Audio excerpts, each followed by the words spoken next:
So far, we have seen many different time signatures. Some of the ones we have seen are 3-4, 4-4, 2-4, 6-8, and 3-8. The formula is always the same. The top number tells us how many beats per measure.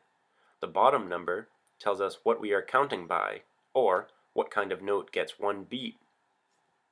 For example, 3-4 means that there are 3 beats per measure, and that a quarter note gets one beat. Another example would be 6-8. For this example, 6 is how many beats per measure, and 8 means we are counting by eighth notes. Here is one example we have not seen yet.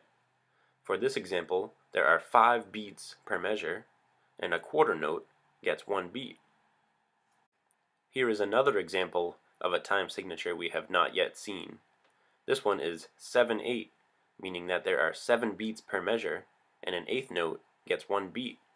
Generally, when we are counting through a time signature with a big number on the top, we won't count all the way up to 7, for example. We might count something like 1, 2, 3, 1, 2, 1, 2. The reason is because if you were to count all the way up to 7, 1, 2, 3, 4, 5, 6, 7, 7 has 2 syllables. So you might end up adding an extra beat unintentionally, and it would be harder to keep track of what beat you are currently on. Here is another example of a new time signature we have not seen. For this example, we are in 9-16, meaning there are 9 beats per measure, and a 16th note gets one beat. Once again, we would not want to count up to 9 for each measure.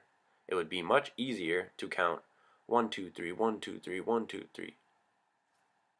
Whenever you see a compound time signature or odd time signature, always make sure that you are counting.